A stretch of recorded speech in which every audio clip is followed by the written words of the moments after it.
This is the Forex Q&A podcast. This is VP, professional Forex prop trader here in the United States, answering your user-submitted Forex trading-related questions every Monday morning. Now, if you have a Forex trading-related question that is on your mind, here's what you do. You go to NoNonsenseForex.com on the YouTubes, and you search for that topic within the channel, because chances are I've already talked about it. But if that doesn't work, you go to the No Nonsense Forex Discord forum. Link will be provided below in the description and in the show notes. And hopefully one of the people there will be able to answer your question instead. So another programming note. Hopefully this will be in the last one because, as you guys know, I like to follow a pretty rigid schedule. But as some of you guys also know, I am trying to put together the prop firm video. And it is really difficult to do, especially when you are normally on an airplane or just off the grid in general. So here's what's going to happen. For the first time, I think, ever, we will not have an episode of the Forex Q&A podcast next week. We will also probably not have a trading video on Thursday. It may get bumped to Friday or Saturday. I just don't know how long it's going to take me to get it done. The bad thing about videos like this and about the broker videos is I am somewhat dependent on other people to actually finish the video accurately. And as you guys remember from the broker videos, sometimes as hard as you try, it doesn't always come out 100% accurate.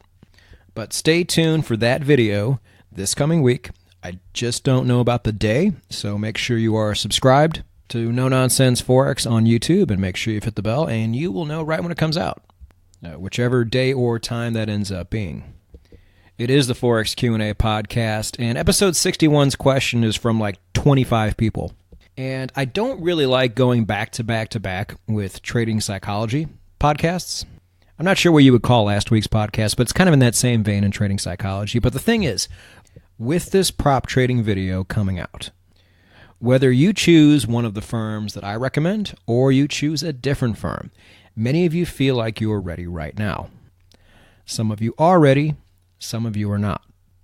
And I can tell you this, as ready as you think you are, when you finally do get funded for the first time by another firm using their money, it is a psychological hit that you are not going to be prepared for.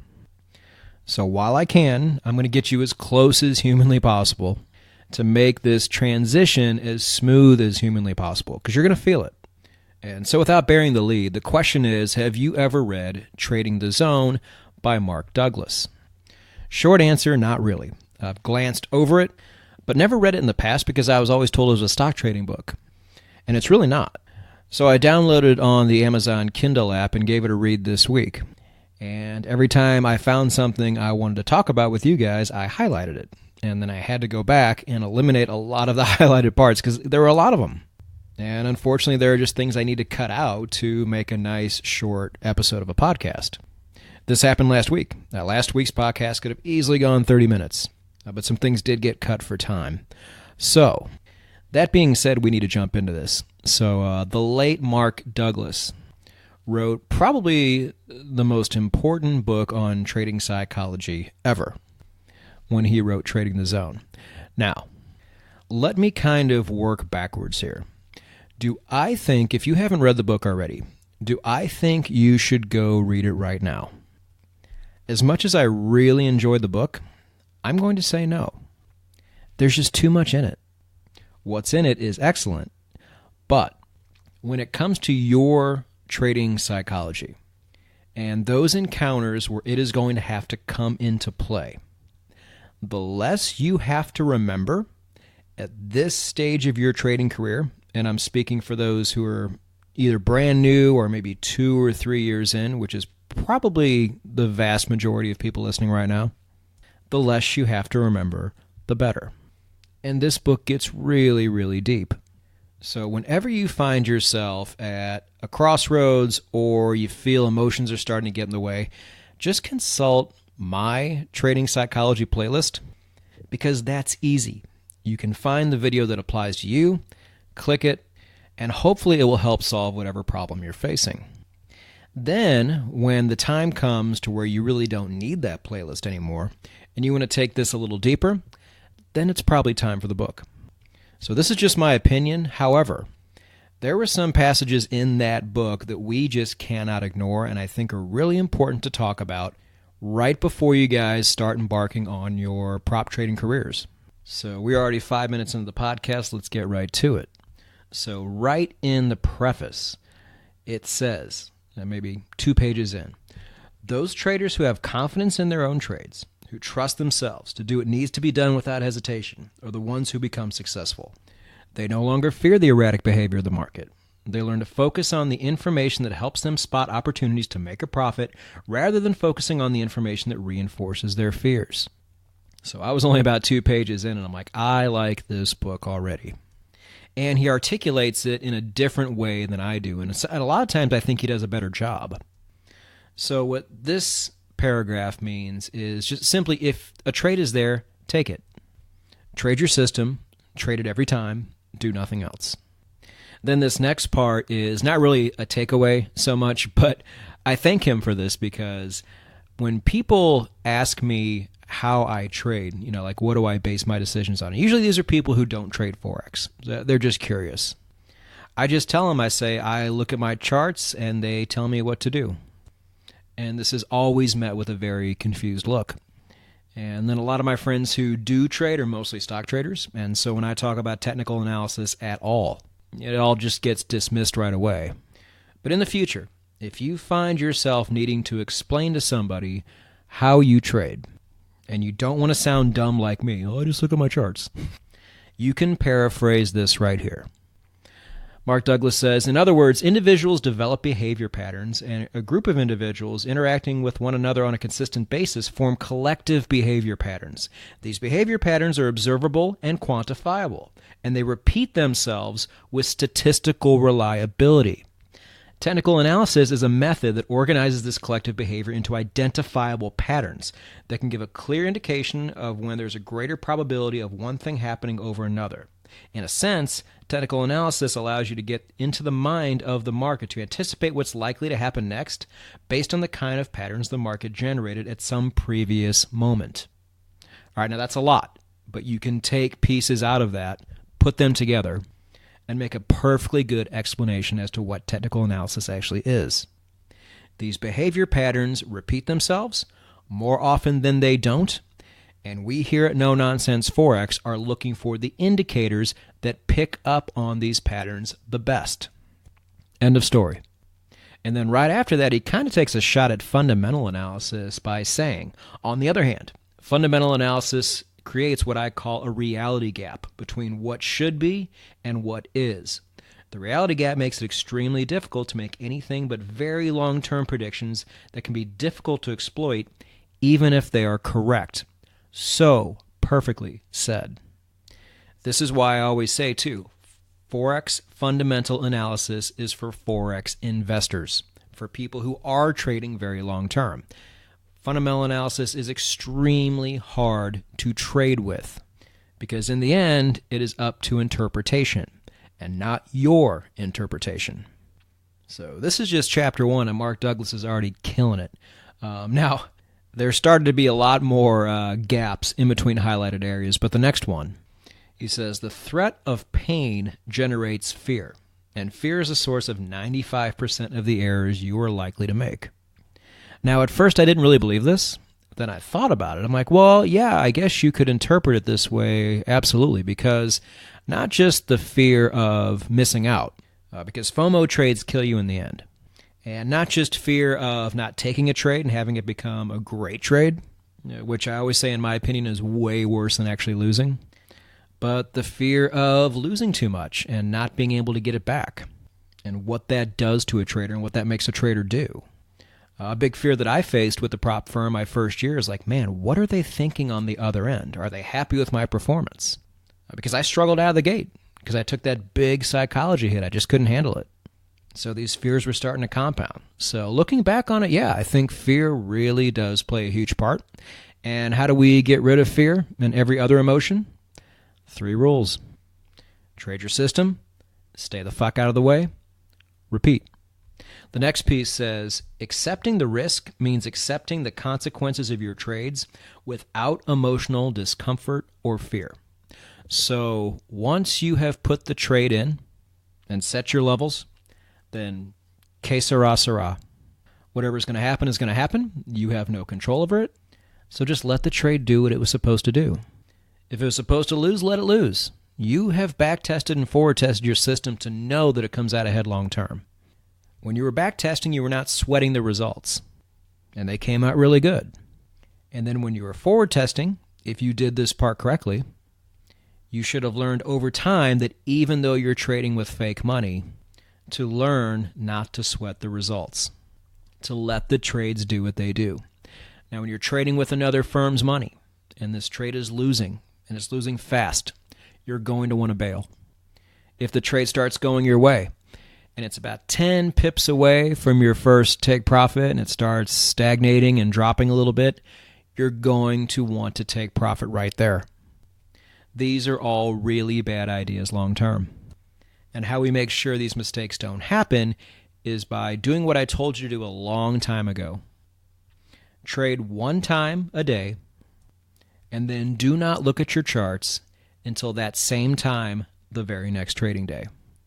Now, almost none of you out there want to actually do this, but I'm telling you, traders, it's the only way. Then on to Chapter 5, talking about perception, he says, professionals don't perceive anything about the markets as painful. Therefore, no threat exists for them. If there's no threat, there's nothing to defend against. As a result, there isn't any reason for their conscious or subconscious defense mechanisms to kick in.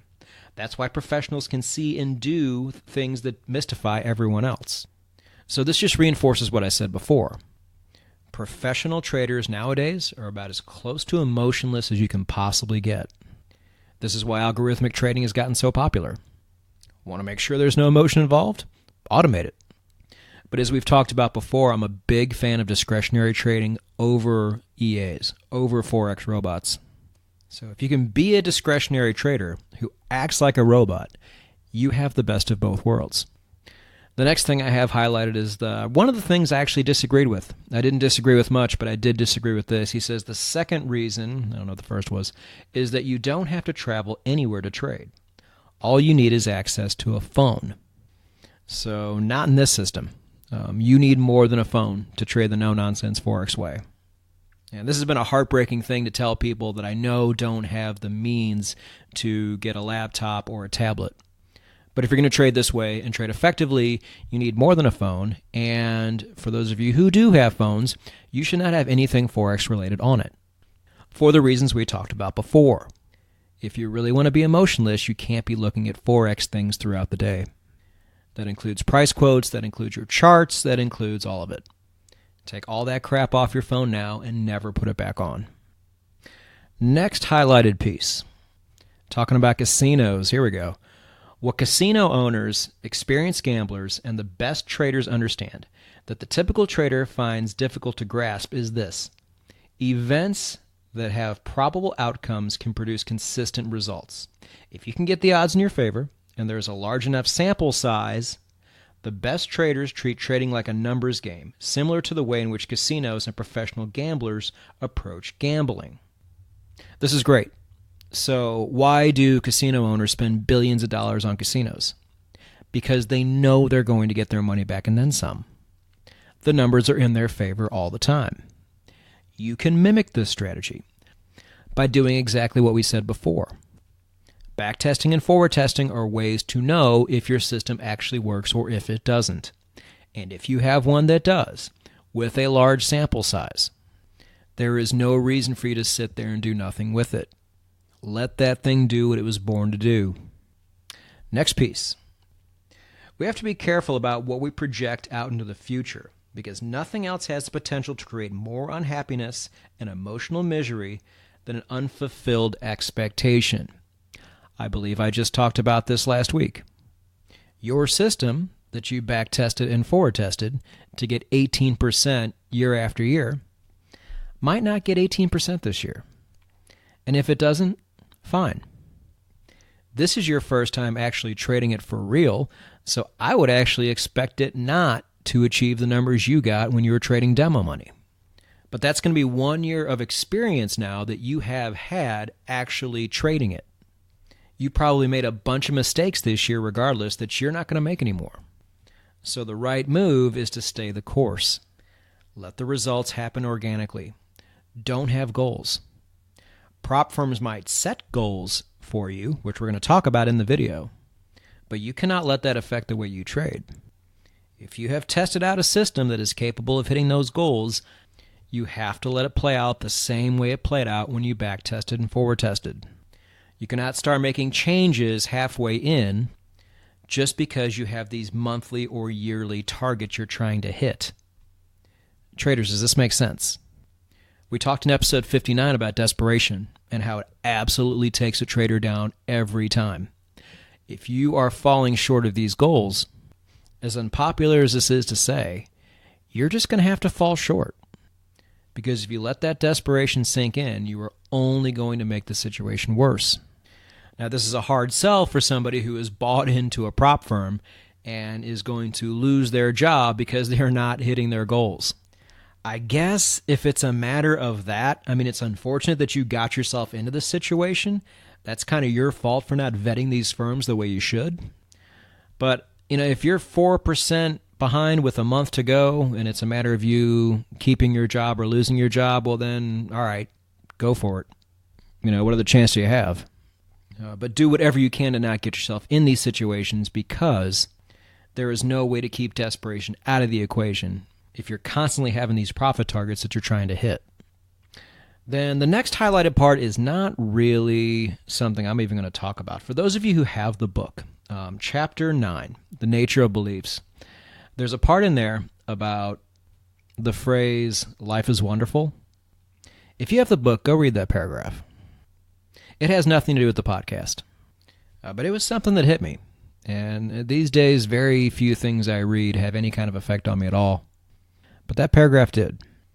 But the last thing I wanted to talk about was Chapter 11, Thinking Like a Trader. So he breaks this whole thing up into 3 parts. And this is what I was talking about earlier. I think the first part, what Mark Douglas calls the mechanical stage, is really the only part most of you traders out there right now should be paying attention to. And those are really the parts I focus on my channel. A lot of other things he talks about, as good as they are a lot deeper, a lot more, I don't know how to say it, like a more holistic, but it's way too much to throw on a newer trader.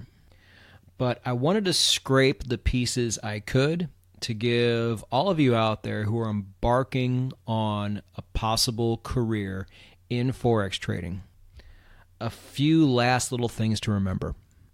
For those of you who do want to buy the book, I'll put a link down below. It is not an affiliate link.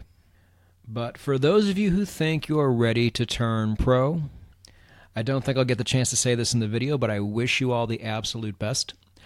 I will be honest, I think most of you are trying to do this too early. This is just a guess, but an educated guess, I think. But if you make it on, I'm going to be super happy and proud of what you've done. If you don't make it, who cares? There are lots of firms and lots of people out there who will give you their money. It's just a matter of going out and finding them. No matter what, most of you are very early in your trading careers, and you must understand that. It's better to make these firms when you're actually ready as opposed to making them when you're not, because there is always a money and a time investment involved. And sometimes somebody else saying to you, hey, I just don't think you're ready yet, is one of the best things that can ever happen to you. But either way, traders, the date is near. Whatever that date is, I don't know, but I will try to have something out for you this week. I said August, and I'm going to stick to it. If for some reason I'm falling behind, I'll make sure to keep you updated on Twitter. Make sure you follow me there. The link is always down at the bottom. And traders, no matter where you are in your trading career, locking down your Forex trading psychology is a gigantic step and not an optional one. You don't get a choice. You must get this part right. Do whatever you have to do, and go get it.